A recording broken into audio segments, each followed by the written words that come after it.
Guys, napakadami nila oh. Natakpan na yung malunggay ko. Ginapangan na. Napakadami niyang bunga. Oh, ang kapal. Sa likod bahay namin to. Ayan. Ang daming bunga. Oh. Hinog na yung iba.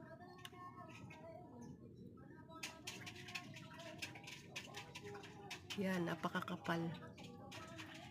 Ginapangan na yung mga bakal. Ay, yung malunggay ko umapay na. Sobrang kapal ng bunga. Nakakatuwa lang siya.